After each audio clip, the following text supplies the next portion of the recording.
You're listening to the Launchcast, the podcast about leadership, business, life, and growth with me, your host, George Andriopoulos. It's like food for your ears. At this time, I'm going to ask that you fasten your seatbelts. Launch sequence. Launch sequence activated. Launch sequence activated. 5, 4, 3, 2, 1. Woo!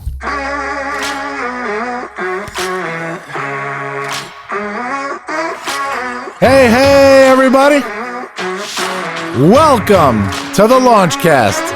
The storm is coming, but I'm prepared. 37 episodes. Can you believe it? Still goosebumps under here. Trust me. We got a great one today. It is episode 137. We call this the Lean, Mean Entrepreneur Machine. You're going to find out why in a minute. But first, as always, it's our intro.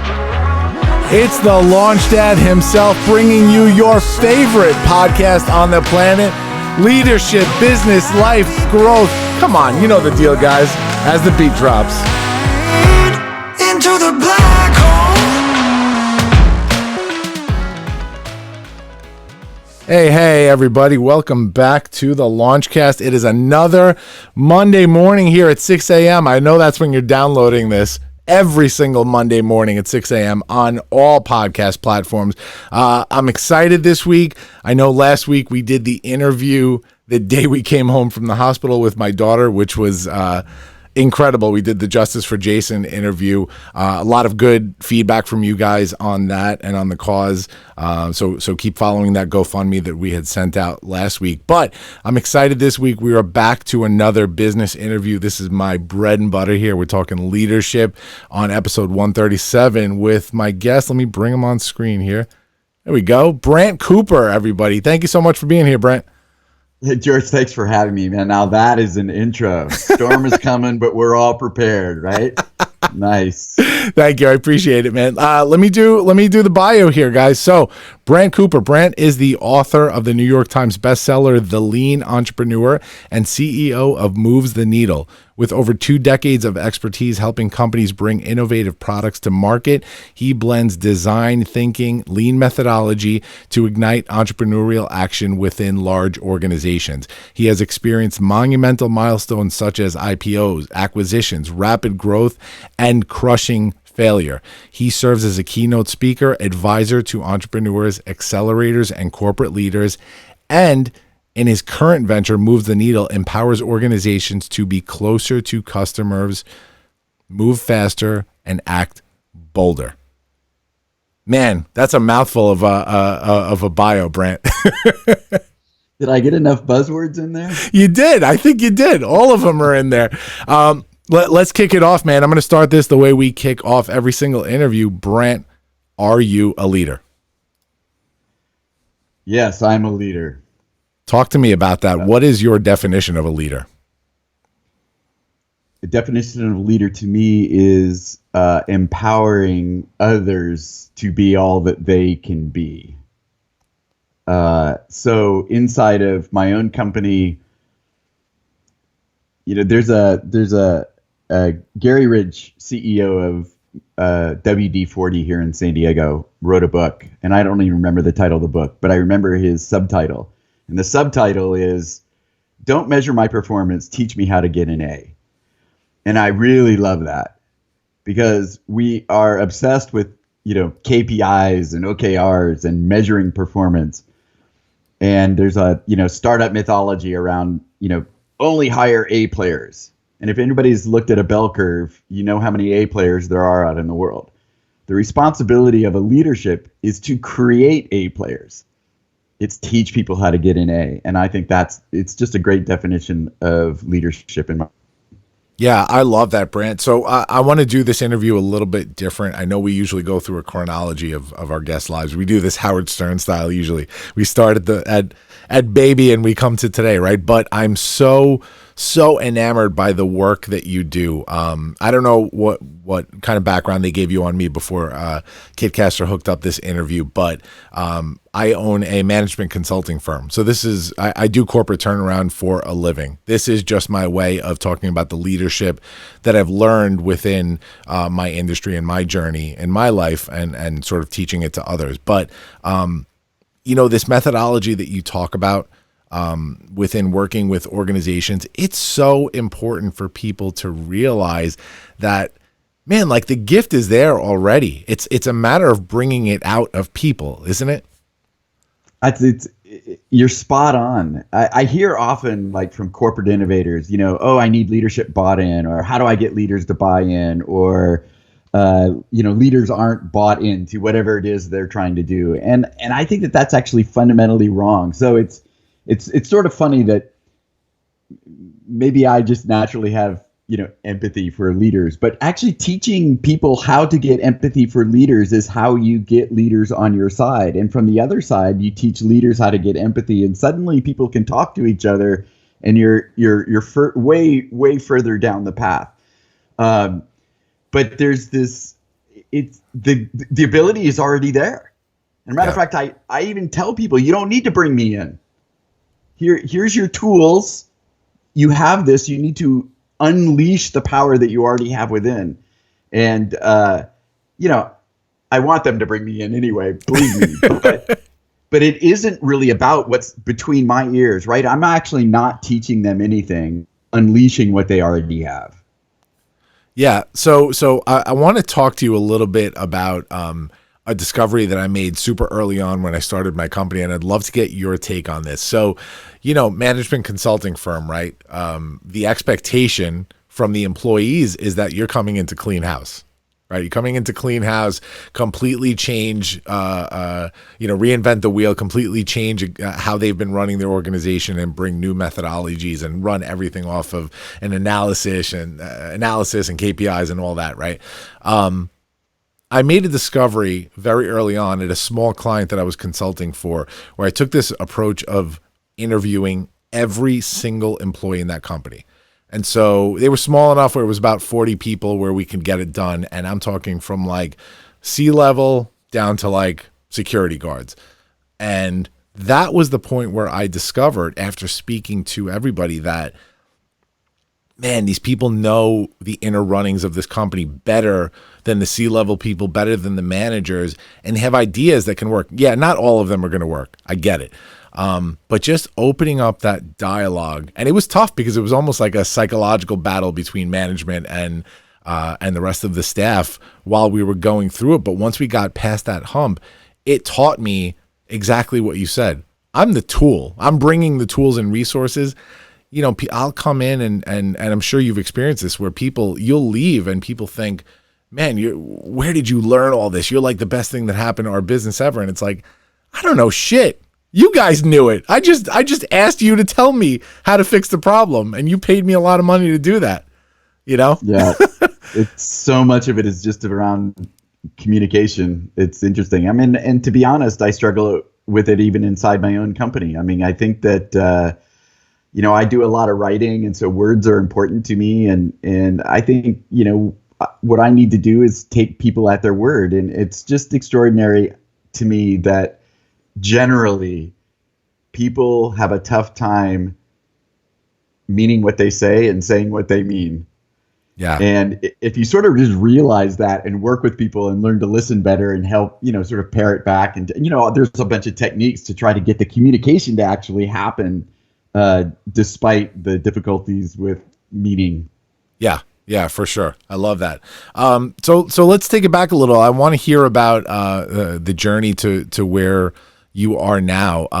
Talk to me about, the earliest thing I could find. I love doing the show research ourselves. I don't like doing the pre-interviews because I love to see what we can find and sort of have discussions around that. But the earliest thing I could find on you was that UC Davis, right, with a degree in economics, with a mathematics emphasis. What about before then, man? What was life like growing up for Brant? Yeah, so my dad was a Navy man. So he was a Navy pilot, and was stationed in Coronado here in San Diego early in his career, and would drive a little convertible sports car up the coast into La Jolla, where my mom lived. So my mom was a waitress at some pub there, I think. And it's sort of a classic Navy officer meets La Jolla socialite story in San Diego, quite a long time ago. But that was sort of the beginning. So, being a Navy brat, I was one of those kids that lived in a bunch of different places, mostly all in California. So I was born in Monterey, lived in San Diego a couple times, lived out in the desert where there's a Naval Weapons Center, and then back in San Diego for high school. So that I consider it my hometown. I'm in Encinitas now. But we moved all over the place. I had 2 brothers and a sister and, dogs and cats. And I lived a very stable and a privileged life. We were not wealthy, but we were never, left wanting. Sure. And I had 2 loving parents that stayed together. So I just feel like, I'm blessed and privileged in that way. And it definitely has an influence on my take in the world and what my role ought to be in a world like that. But so, yeah, that was pretty much the life. I didn't live at the beach, but we, took the 20-minute drive in our own versions of my dad's sports cars and surfboards in the back. And, we'd kind of surf up and down the coast. And even though we were the inlanders and, I don't know, it was long blonde hair, tan, pre-skin cancer back in those days. But, it was challenging in some ways to move around that much. But I also think that it's sort of reflected in then my education at UC Davis and then in my different job roles, sort of a broad-based experience. I would, a lot of different. And, back in the day, you were supposed to focus on one thing and be an expert in one thing. And I was completely the opposite. And I think the way the world is now, being able to have experience in a bunch of different areas is actually beneficial. Yeah. Yeah, for sure. What was the goal out of college, Brant? Well, so I majored in economics. It sounds impressive, economics with an emphasis in mathematics. I chose economics because it had the fewest required number of units. And so I was able to take a little bit of everything. So I took sociology, psychology, history, chemistry, calculus, sociology, just electrical and computer engineering. So software programming using way back in the day, Pascal and Fortran. So boy, man, I'm really dating myself. But anyway, it was a little bit of everything. And so I did not go to college to get a job. I went to college to party, but also to, learn a bunch of different things.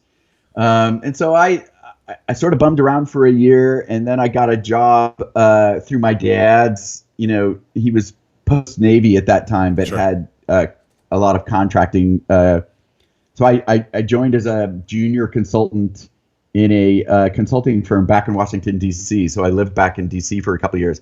I lasted 1 year, dropped out, and wrote the great American novel. Yes. It was American, but it was not great.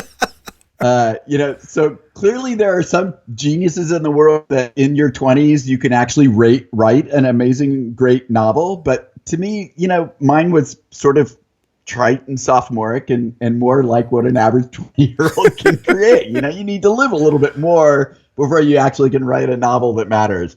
But that actually also set the tone in the sense that, kind of always having faith in yourself that you're going to be able to figure it out. I was able to no, forget it. I don't like working 9 to 5. I'm going to drop out, and now I'm going to go work in a bookstore and drink cheap wine and write a novel. So that's what I did. So at what point, past this process, did that entrepreneurial spirit come into play for you?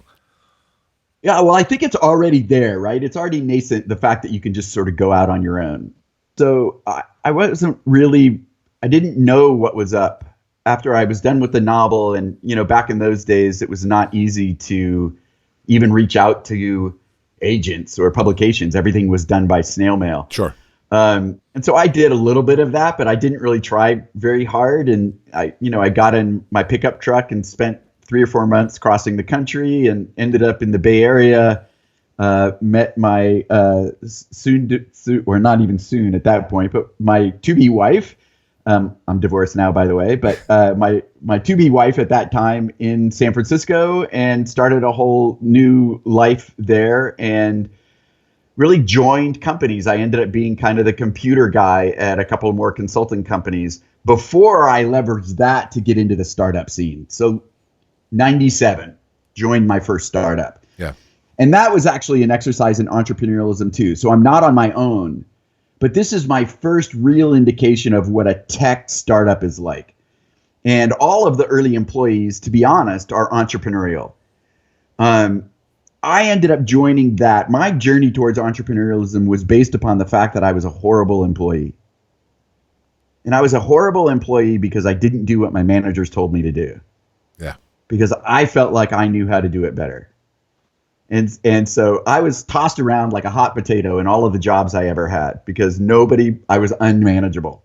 Well, so then you go and you bring that into a startup, and you're responsible for your area and you wear multiple hats, and it's all about hustle and it's about driving impact. Well, that's the energy that feeds creative people who are entrepreneurial. And so that's what launched me into that. And then it was another 10 years, I think, before I actually went out totally on my own. I tried a couple of things. That's really where the crushing failures come in, are mostly my own endeavors. But man, you learn so much from the failures. I wouldn't change a thing, to be honest. Well, that's the next point that I wanted to get into. And I love that you talked about being a bad employee, right? And unmanageable. I think that, for those that listen to this show on a regular basis, I always talk about how I love the fact that now when I consult for an organization, let's say on operations, that I do such a good job of it, or doing management training, because I was the worst manager when I started managing early in my career. I was the worst. And it is possible, right? And I hope you agree with this, that it's really possible to be super good at what you do, but bad at working for somebody doing it, right? Yeah, it's totally right. I mean, it actually gets back to one of the points I started out with, teaching people how to be an A players, or the mythology around hiring A players. And so in one of my talks, I'll ask the question, well, was I an A player?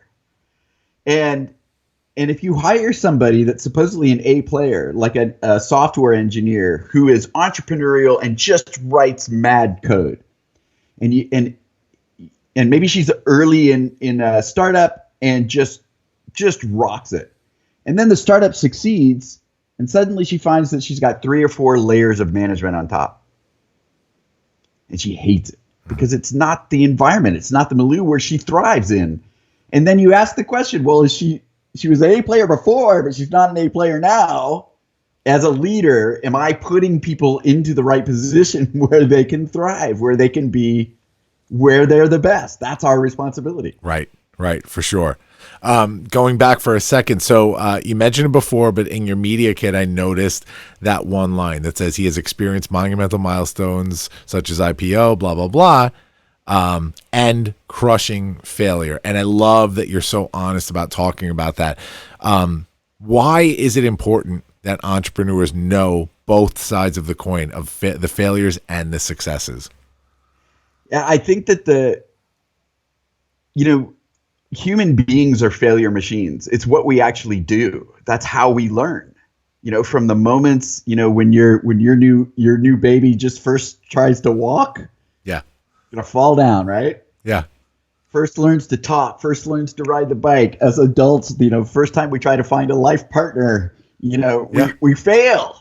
I mean, it's what we do. It's wired into us. Guilty. It's our DNA. Yeah. Sometimes it's multiple tries, but it's wired into us. And so it's sort of, forced out of us, right? The way the schools are run and, all of these other things. We don't have to go too far into that, but we really sort of breed out the we weed out, we crush out this ability to fail and be okay with it. And yet it's those failures that's how we learn. And so I think that I actually don't wish crushing failure on anyone. And what I teach is how to learn, how to fail small so that you don't fail big. Right. But I do think, to be honest, George, like the people that get what I teach the best are those that have had the crushing failures. Oh yeah. Yeah, I get that. It's hard to know when you succeed. It's actually hard to know what part of what you did was that caused the success. And so like a lot of first-time entrepreneurs who succeed believe it was like, they believe in the myth of the visionary. They believe that it was all because of them. And then they go out again and then they suffer the crushing failure. Whereas if you suffer the crushing failure first and you do any sort of retrospective and have some level of self-awareness, you can kind of figure out like, well, actually, I was just wrong on all these things. Yeah. And what I love about entrepreneurship as compared to corporate is that, yeah, of course, you could have those crushing failures and you fall much harder than you would in a corporate world at times, right? But when you have those successes as an entrepreneur, and you could really spread your wings and do your thing, man, is it like it's sky's the limit. Right. In terms of growth. And so I know you have a lot of insight on this specifically. Talk to me about corporate executives and why they need to think like entrepreneurs. Yeah. So I think that doing this now for a good 10 years, what I've come to realize is that the frame where this sits best, in my opinion, is around the concept of uncertainty. And so if you think about a large enterprise, for the most part, they have in their core business have relatively little uncertainty. They've figured out the market. They figured out what products to sell to that market. They figured out how to add features that customers want. They understand how to talk to their customers. Most of this is, they know how to distribute. They know how to sell. They know how to market. So most of this is figured out. So there's relatively little uncertainty. Whereas if you're working with an innovation group and they're supposed to go do breakthrough innovation, or if you're in a startup, you face massive amounts of uncertainty. And so in the startup, we naturally work differently in the face of this uncertainty because we don't have a plan to execute on. And so what we're trying to do is develop that plan. We're trying to develop the blueprint of known things that we can execute on. And so that's the idea in a startup. I've got all of these unknowns. I'm going to go learn what works. I'm going to move those into the known pile, and I'm going to hire people to execute what I've learned. Right. That's how you grow. Right.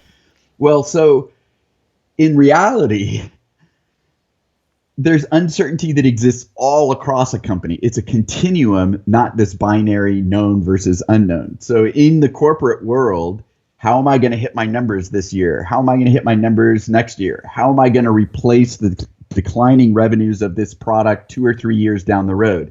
And so there's a level of uncertainty everywhere. And so in all of those uncertainty areas, we need to work differently. We need to work in that entrepreneurial way.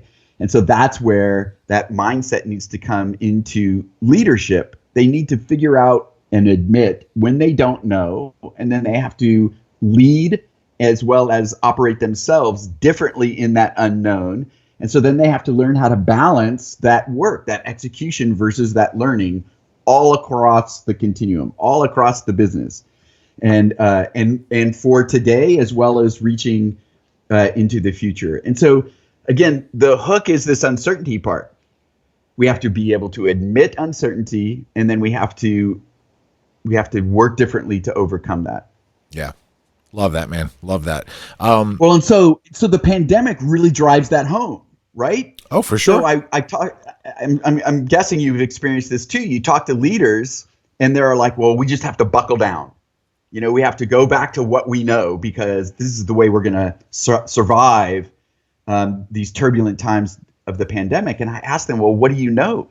What do you still know? The small businesses that you sell to are going out of business. Your consumers don't have budget anymore. They can't spend the money. Even large enterprises are sitting on their budgets. What do you know anymore about your existing market? So there's massive amounts of uncertainty today. And if you're just buckling down, if you're just going to go execute again, you're executing within the unknown and you will fail. And so we have to go back into learning mode in a way bigger way than even 9 months ago. Yeah, and the pandemic is a great segue into what I wanted to talk about next. When you talk about not just buckling down and sort of going in there and changing it up, right? Your description on your Twitter literally says, pardon the disruption. Now, disruption, disrupting, disrupt, such a buzzword, right? But when used in terms of execution and actually disrupting shit, right? And changing the game, man, have some people had crazy, crazy success in this. I've done a TED Talk on this. My first TED Talk was called The Impact of Innovation Via Disruption. Talk to me for a minute about the concept of disruption, especially today, right? In these times of pandemic and what businesses are going through. Yeah, it is a buzzword. And what's funny, though, is that I want people to sort of embrace it. And disruption, kind of like innovation itself, is, well, that's all somebody else's business. And I think that what's important, especially for entrepreneurs to understand, is the pandemic is representative of the disruption. It's not the cause of the disruption that I'm talking about. The fundamental disruption is that the structure, processes, the way we manage people inside of our companies is based upon the industrial age. It's an extension of the assembly line. It was all built up, and you go read it's like the 4 Ps in the MBA. You go read the management books. That's how you build an industrial age company. We're not in the industrial age anymore. We're in whatever you call this digital age or information age. And I fundamentally believe the very structure of our organizations is going to change. Companies, startups, education, government, nonprofits, it's all going to change because the behavior that we need to execute on, the behavior that we need to exemplify inside of all of those institutions is different during the digital age than it was in the industrial age. And by restructuring, we'll get the behavior that comes out of the structure, because that's what happens now. We've built these silos, and only some of them are allowed to talk to customers. And so it should be no surprise that we're not really in tune with our customers, and that we can't take in new information and change our plans, and that we move too slowly. It's because the structure causes that. So we have to rethink the structure and to produce the behavior that we want to see. And so this is disruption. It's disruption not only from a technological point of view or new sales or new products or services that change a market fundamentally. It's disruption of our core way of operating businesses. And so people have to embrace that word and look at themselves as individuals, but also as their own companies, and go, how do I disrupt our normal business in order to deal with the new reality? And that's why I try to embrace that word. And I call it disruption poetry even, because people feel disrupted. They can feel it inside of them, but they don't necessarily know why. They can't necessarily put all of the, connect all of the dots. And I think that the entrepreneurs that can connect those dots, and this is both inside of large corporates and in smaller businesses, those that can connect the dots and see where we're going, right? Past the hockey puck to where people are skating now. If we see it, we can start preparing our businesses for it now, and we're going to get there first, and that's going to be your competitive advantage. I fundamentally believe it. Yeah. This episode is sponsored by the Leadership Experience, hosted by yours truly, the LaunchDad himself, George Andriopoulos, CEO of Launchpad 516, Media Convergence, coach at the Leadership Experience and Podcast Experience, public speaker. You know the deal. You know me. I'm going to start talking about the class. Guys, this is an intentional, unconventional leadership journey via a coaching masterclass. It is 6 weeks of intense work on your leadership and bringing that leadership out to your platform. Unconventional journeys, the mission statement, which by the way is the end goal, building the mission statement, leadership theory, inspiration theory, the balance phenomenon. We handle it all. Now, the add-on tracks, how you execute. 4 available tracks. Public thought leader track, that's for public speakers, writers, social activists, social influencers. That's how you take your leadership to the stage, to the page, everywhere.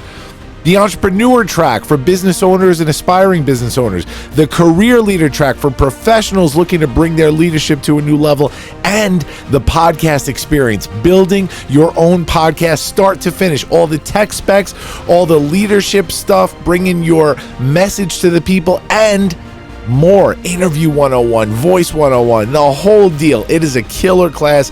Hit me up about that. Now, what's new? We have some self-paced online stuff that's happening in mid-August. There will be a leadership in organizational management certification available. There will be a podcast self-paced course. We have so much going on. TheLeadershipEXP.com. Book it. PM me for details. We have some workshops coming up. Guys, activate your leadership now. TheLeadershipEXP.com. Music's over, but the class is just getting started. I love giving simple examples, Brent, of the concepts that we talk about here on the Launchcast. Our goal for our audience is for somebody to not only hear a story like yours, where you came from, where you are now, and learn some things and go, oh, maybe, I went through something like that. Maybe I could be a leader too. But today we're talking about business. We're talking about disruption within a setting like today, the pandemic. And so I'd love for a business owner that is having a tough time out there right now to hear this and go, hey, maybe I don't have to run my business as I see, the past 30 years I've been running it. That's the model. Maybe I have to change it up in order to survive this. We have a client, right? We have a client that's a hospitality group. They own a few restaurants. Great company. They run some nice high-end places. They know what they're doing, right? Really great restaurants.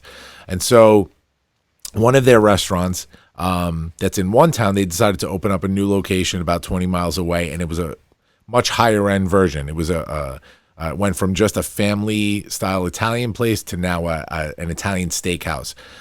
Their own property now, the whole deal, right? And they opened up about a month before the pandemic hit, and they put a ton of money into this place, bought the property, the whole deal. And so there was fear, not only from the new place, but now the money makers are shut down, right? And there's rules around here in New York, where only takeout and can't be open past 8 o'clock. We sat down with them and said, how can we get through this? How can we not be the typical restaurant? What can we do that's not like the other restaurants right now? And I have to give credit to them because they really came up with all the ideas. We just helped them implement. But you're talking about a high-end Italian steakhouse that rented an outdoor pizza oven, and every weekend they did drive-through artisanal pizzas and heroes. No call ahead, drive-through. Awesome. Right? Once that hit and they had a bigger budget, they built a movie screen in their huge parking lot. They started doing drive-in movies twice a week. Right? $100 for a ticket. It's credit towards food, minimum spend of $100. Boom. Now you're talking about like 4 nights a week that they know a guaranteed revenue is coming in, that they're killing on top of the takeout, on top of everything else. And they thrived during this pandemic so much that now that everything's open, sort of normally, they're still at a lower capacity. But I got a text the other day from the owner saying, I just want to thank you for all the help during this time. Everything we did during the pandemic has now just completely brought us through the roof in terms of what we're doing in our normal business. And it's because, and I did nothing, by the way, this isn't a pitch for me. They did it all. They had the ideas. We just helped them implement a little bit. And look what it turned into now. They changed their business model, And that's just an incredible story. Right? I absolutely love that. I think that there's a bunch of principles in there that I talk about, right? So there's sort of understanding what the circumstances that their customers are in. So it's not just, they're not just whining about their current situation. They're thinking like, well, let's imagine who our customer is and what their life is like, and they can't get out of their home, and they're probably watching a lot of TV and a lot of movies, but they're doing it by themselves, and they're not able to socialize. So they're getting empathy for their customers, right? And then, I find that most companies they all have great ideas. Ideas are a dime a dozen. I mean, I guess it's not literally, it's figuratively, but they really are inexpensive. big organizations, small organizations, there's tons of ideas. They just don't know how to test them or how to actualize them. And so the ideas around rapid experimentation is, okay, well, what needs to be true for this to work? And how can we run an experiment that validates that people might be willing to do this, might be willing to come to this mini drive-in theater. Yeah. And so you could start running experiments and producing data that validates that this is, hey, a pretty good idea. And so that idea, like cream rises to the top. And so I think that's just brilliant. And I think that a lot of entrepreneurs go like, listen, I have all of these great ideas, but there's so much I need to get done in my day-to-day business that I just don't have time. I don't know how to go and do those things. And this is how like agile practices can benefit all entrepreneurs. You just have to like map out all of the things that you have to do, remove one, put in some experiment, put in some empathy, some learning exercise in the place of that one. And now you're starting to open the gates towards finding some other product, service, activity out there that might move the needle beyond your expectations. You have to just run those experiments that are outside of your local maximum to see if there's something out there that really just changes the game. But you never find that if you stick with trying to, improve your existing. And so it's building learning processes into your daily work. Yeah, absolutely. And Brant, I've watched all of your stuff that you have out there. I started reading The Lean Entrepreneur. I haven't gotten a chance to finish it yet. The baby, come on, that would have been done, but this baby came out of nowhere. No worries. But yeah, and that's why I wanted to tell that story about that restaurant group, because I know this is that mindset. This is the ideology that you guys have, with your organization. The other side of disruption, though, I want to talk about for a minute. There is some negativity surrounding disruption. So my question is, does disruption sometimes bring uncertainty that isn't welcomed in innovation? Well, I think, I wrestle with that because I am in favor of, listen, we can't stop technology evolution. We can't stop innovation. We can't stop disruption. It's just what human beings do. Again, it's just, and so I think that actually in a highly functional society, you have the means of transitioning people that are adversely affected by this disruption. And so I think that there is a society responsibility to ease the burden. And frankly, we're wealthy enough to do it, and those that are successful at disrupting are wealthy enough to do it, and we should just make that part of the game. It doesn't adversely affect future innovation, and so we should be leaders in the world in that regard, in my opinion. Yeah, I love that. I want to mention a few more things from the resume here, Brant. And so, New York Times bestselling author of The Lean Entrepreneur, co-author. Guys, check that out. Get that. I started reading this last week before my daughter Joanna rudely interrupted me. Authored The Entrepreneur's Guide to Customer Development, the first purpose-written book to discuss lean startup and customer development concepts. Myth of the Visionary. I've watched that. TEDx, America's Finest City, right? He's a fellow TEDxer, this guy. Loved that talk. Talk to me a little bit about that talk, because we do have a lot of people in the TED community that listen to this podcast. Yeah, well, I think it's partly what we've discussed, though I think that there's a media narrative around how entrepreneurship is supposed to work, and this idea of the eureka moment, and so I try to break that down a little bit, and I think it's important for those that are thinking about becoming entrepreneurs. We should think about that a little bit, and I love to tell the stories of, for example, Thomas Edison, right? So every piece of what piece of bad clip art represents the eureka moment? Light bulb. Well, it's the light bulb, right? It's in every innovation PowerPoint, right? And so the idea is that supposedly Thomas Edison had this brilliant idea of the light bulb. And so that's why the light bulb represents brilliant ideas. When in fact, when Thomas Edison went to go and patent the light bulb, the patent already existed. So he actually did not invent the light bulb. And what he did is he ran hundreds of experiments to try to figure out what the right material was to use as the filament of the light bulb to make the light bulb marketable. Yeah. And then he actually went out and created the market for the light bulb. And that was, believe me, that's still genius. It's just not the eureka moment idea of entrepreneurship. And I tell the story of Steve Jobs, who is also usually held up as being, sort of quintessential visionary. And I think that, I think about the iPhone and it's brilliant. The first iPhone, I just absolutely loved it at the beginning. It's hard to say that there was anything that was technologically breakthrough innovation about the iPhone. All of the components were used in different places before, and smartphones existed beforehand. What actually disrupted the market was opening up the App Store to third-party developers. Steve Jobs was opposed to opening up the App Store to third-party developers. The first full year went by without it being open, and it was because Steve Jobs refused to open it. And yet the market pulled it out of him. People were literally hacking into the App Store in order to get their apps up there.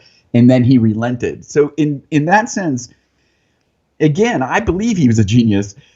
But what he was willing to do is listen to the market and change the ideas that he had, not that he had this eureka moment and then had to go and see that product through.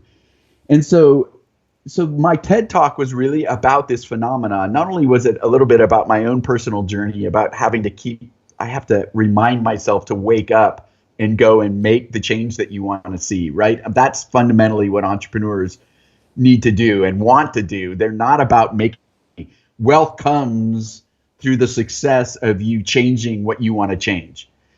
And again, I think that both of those examples, those guys can be called visionaries. I'm fine with it. They can be called geniuses, but it's not because of the eureka moment. It's because of the level of effort they put into making the change they wanted to see in the world. Yeah. I love that. Love that, Brant.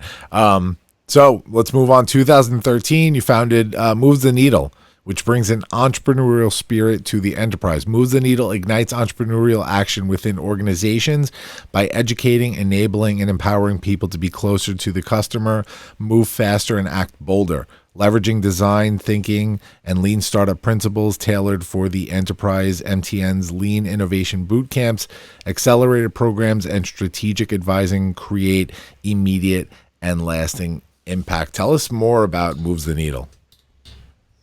Well, so, this has been a journey too. When we first wrote The Entrepreneur's Guide to Customer Development, we thought all of these principles were for Silicon Valley tech startups only. We totally were bought into the go big, go home mentality.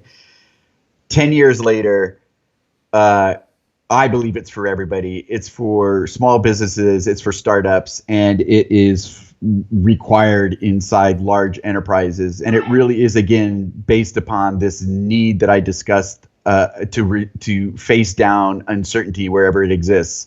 And so that's what Moves the Needle does. We started off with simple workshops. They sort of evolved into what our own version of a design sprint.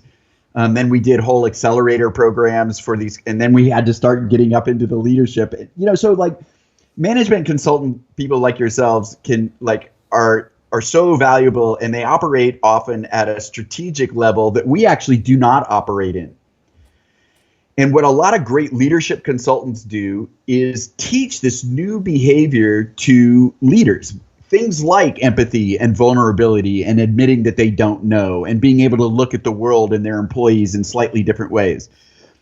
The problem is inside of large enterprises, they often struggle on how to apply that. Where do they apply it? And so we sort of feel like we bring in this program, which is based upon creating new value in the world, where they can apply those skills immediately to these teams, these agile teams in this sort of accelerator format. And we can drive immediate impact. Like there are results that happen very quickly. And it's all based upon the sort of challenges that are undertaken. But you can tackle internal process issues. You can challenge the fact that your design group is not getting along or not effectively working with the manufacturing group.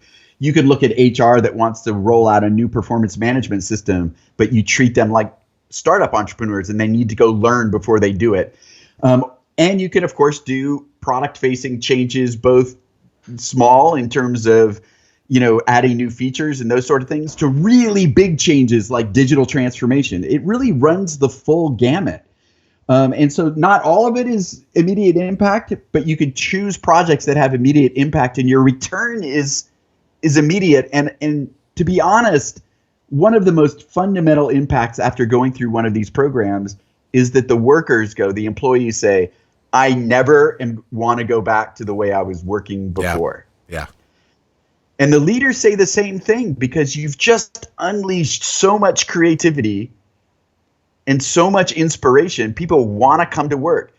Listen, human beings want to live meaningful lives. They want to contribute to their companies. They want to contribute to society.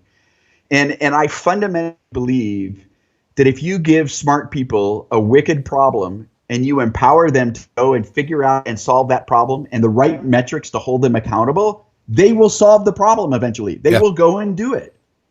We have to get out of their way.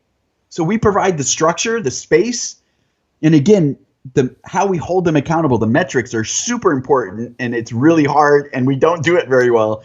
But if you get the right metrics and you get out of the way, they will solve that problem. Yeah, for sure, man. Man, how have we not met before? I love talking shop with people like you. I really do.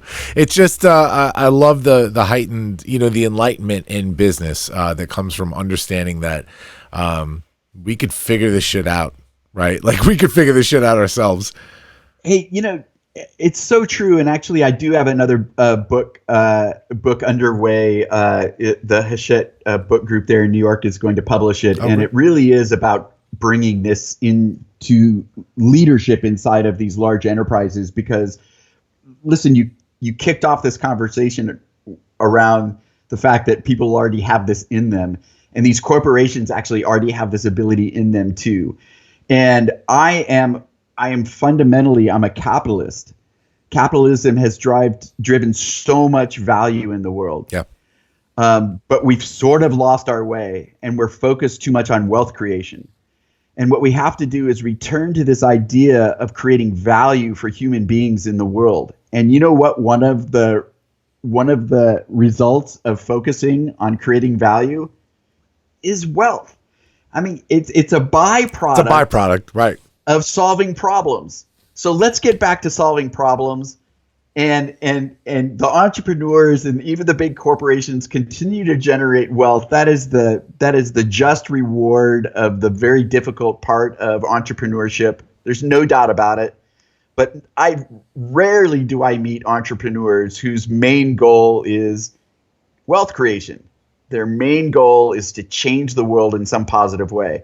And we can get corporations back to that ethos as well, but we also just need to allow entrepreneurs to create the structure and the culture of their company that is not like just the wealth generators. Yeah, I'd love to have you on again one day just to talk about the journey really getting here, even mindset. I talk about this on the show all of the time. I sort of put my career into two acts, right? Act 1 and Act 2, which will hopefully go on forever. But Act 1 of my career was very successful in what I did when I was in the pharmaceutical industry. But it was all based around wealth, right? And monetary success and status and all that. And man, did I fall hard. Like I fell so hard. And when I hit rock bottom in my career and sort of, was left at a point where I was in the middle of a divorce and had to reassess everything, and you go, man, I want to do this the right way. And when I focused on just doing the thing, when I focused on the joy that I got out of business, the joy that I got out of helping others, bringing value to them, that's when the byproduct came. That's when the actual success and wealth came from all of it. It was really simple to understand. And you look at yourself and go, man, I wish I could kick myself in the ass 15 years ago, but You know, you have to learn it. Very similar journey here, man. Yeah. And maybe it gets back to the other thing that we said early on is you need the crushing failure to see the success. You know, I think that there's a generation of young people that are going towards the right mindset from the get-go, but they need a lot of help too. And you know, I think it takes this generation of people that have been through this, the ups and downs, to, you know, to help the next generation as well as just the existing other entrepreneurs to see this other side. And it's a feel good side, to be honest. It's you know, I think that we all live more satisfying lives being over there. Yeah, I totally agree with you. And it's a great segue into the final question before we jump into the big three. I see the same thing, and I see the younger people going into business now, they are of the mindset that took me so many years to get to. They are empathetic people. They're not necessarily wealth driven, right? And so it's a really enlightened place to be for such a young age. But now you throw in the current business climate, everything that has shifted because of the pandemic and really just technology in and of itself. So all that being said, this major shift, this new type of workforce that's coming in, what does business look like going forward? Yeah, so I think that we touched on agile a little bit. I think that the unit inside of a business is going to stop being an individual. It's going to be the team. Yeah. And again, I actually think the pandemic drives this home. I tell leaders that if they're managing people who are working out of their homes that aren't on teams, form a team. Form an ad hoc team, put them all on it, even if they're not working on the same thing.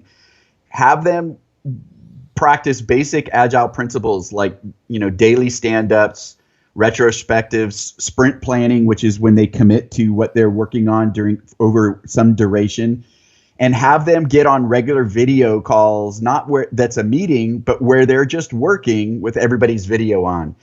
And I tell these leaders that, in my opinion, they will hold each other accountable way more than managers trying to stay on top of these workers. Yeah.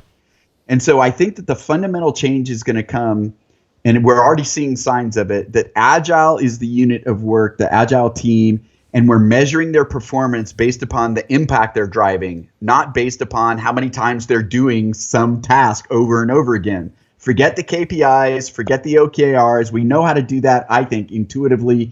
We all know the impact that we want to have, the outcome. We want billions of dollars and happy customers and all the rest, right? So we have to measure these teams based upon their progress towards achieving the desired outcomes. And it's difficult, but there's ways. I have a framework, value stream discovery, that teaches how to get to those metrics. And that's going to be the fundamental unit of the company. And it doesn't mean that there's no hierarchy. We have to layer over this team of team concept. And then maybe there's a layer over that to make sure that the broader context of the company responsibility and the company products have a cohesive, you know, they're glued together in a way that's achieving the strategic priorities of the company. Yeah. And so it's a simplified structure. It's a structure that produces creative, inspired workers to go and find new value in the world. It makes them closer to their customers, makes them agile. They can take in new information and change their plans based upon new information if necessary, and they move faster. And that's just required in this world. And so we're seeing all sorts of signs in it, this rise of the team mentality and agile in general for the whole company. So I think that's the future of business for sure. Love it. Love it. Guys, time for the big three. The big three from the Launchcast. You're going to give us your top three quick, concise answers on all these. Ready? Okay. All right, let's start simple. You're a Navy brat. You seem well-traveled, right? 3 favorite places in the world. Oh, so I'm gonna say Zurich, Switzerland. I'm gonna say Amsterdam, and I'm gonna say Santiago, Chile. There we go. All right, let's get into leadership now. Give me your. We'll say the 3 three biggest traits in a leader for you. Yeah, so I was going to say walk the talk, but I'm not sure that that's a trait. I think actually self-awareness, the ability to admit when they're wrong or when they don't know. And I don't know how to say this in a trait, but they need to know, like, leading from behind is kind of a cliche. You actually need to know when to lead from the front and then when to let others lead. So I don't know if there's a good word for that, but it's super important. Yep. And if I could give a really quick analogy for that one, there's another great book out there, Extreme Ownership, which is it's written by a couple of Navy SEALs, and they're talking about leadership in special forces teams. And so to me, it's not a coincidence that the military was the first to run into a new networked world using an old school hierarchical system. Yeah. And they actually had to reinvent themselves in order to meet the threat of this crazy sort of ad hoc networked world. And the special forces is a great example of it. They're very much like an agile team that we've talked about. They assemble the team based upon our, different experiences and different abilities. So it's cross-functional. They're assigned a mission that have metrics attached to it, and then they design how they're going to execute the mission based upon their expertise. So the leadership aspect of that is, even though those members of that team may have different ranks, that's not who leads in the moment. The person who leads in the moment is the one that has designed that part, that phase of the mission, has that expertise that is necessary. And so this is a fundamental skill, I believe, in leadership, is to be able to step down in the moment that you aren't the best equipped to lead. Yeah. And I will make a point on that. When we talked about earlier where business is heading and the type of workforce that's coming in now, which is more empathetic and team driven. I will say that it's so important what you say there. A leader, an old school leader, right? When we look at the older model of it, is that person that'll stand up in front of everybody and lead them, right? And so today, of course, so important to be able to lead alongside others and even behind them at times. But so important to know when it is your time as a leader, because that is the goal of the point of a leader. You need to be able to stand up in front of that room and lead others if that's what the situation calls for. So great point there. Really great point. I totally agree with you. And matter of fact, when I was in one of my startups, I was on the management team, but I was not the CEO. And we would have our company meetings, 100 plus people, and we would all stand up and give our updates. And for some reason, I was the rah guy. And I would be the one that stood up and said, we're going to go change the world. And I would come back, from our little stage, and people would sit there and go, dude, I've never seen that side of you. Where did that come from? And I'm all like, I don't know. I don't know who that was. And actually, it was my emerging entrepreneur, to be honest. Amazing. It was my emerging leadership that I saw a moment and a need, and I was the guy to actually take it. And in some ways, I was sort of the CEO for a good year and a half during the growth phase of that company, because that's where people rallied around that leadership. So I totally agree with you. And I think that there's something that can get lost in the valuable things that we talk about: vulnerability, admitting that I don't know, empathy.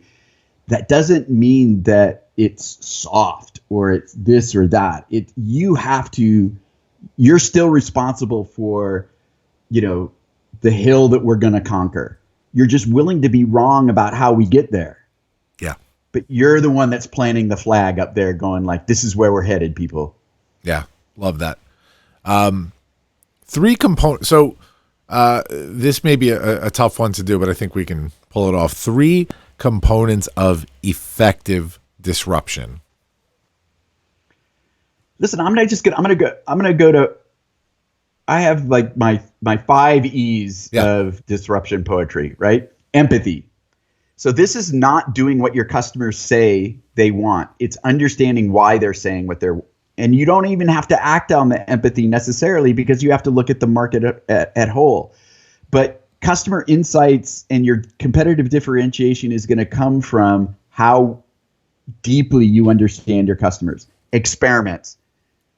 So you gotta cut through the BS of your own assumptions. So this is a way for you to validate or invalidate your assumptions, using evidence to make decisions or inform your decisions. So you're using insights and data to help you make the decisions, and that cuts through your biases or what your pet projects.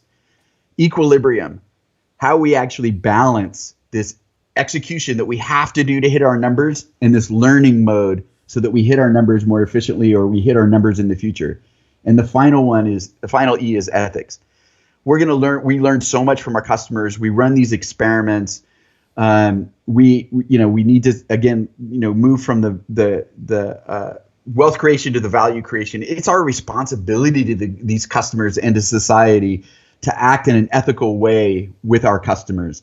And those 5 E's are going to not only lead us through this disruption, they're going to make you the differentiator, I think, on what's on the other side of this massive change that we're going through. Yeah. Brant, 3 greatest failures to wrap it up. Well, I don't know. My marriage, the startup that had some amount of other people's money in it that I was not able to deliver a return on. Boy, what's the 3rd greatest failure? I guess my 3rd greatest failure is, man, this one's really hard. Are when employees leave upset, angry, I've let them down in some way. And I think that's really, really hard. And that one hits really close to home. Yeah. Yeah, love that, man. Brant Cooper, guys, thank you so much for being here, man. What a great conversation. I can't say enough how much I love talking shop with people like you. It's been an absolute pleasure. Yeah, my side too. Really fun discussion. So happy to be here. Thank you so much. Thank you. Hang out 2 seconds. We'll talk after. Guys, you know what to do. Catch us every single Monday, 6 a.m. Eastern Standard Time. We get released. Apple Podcast, Pandora, Spotify, iHeart. You know the deal, guys. See you next week. Launch sequence terminated. Into the black hole.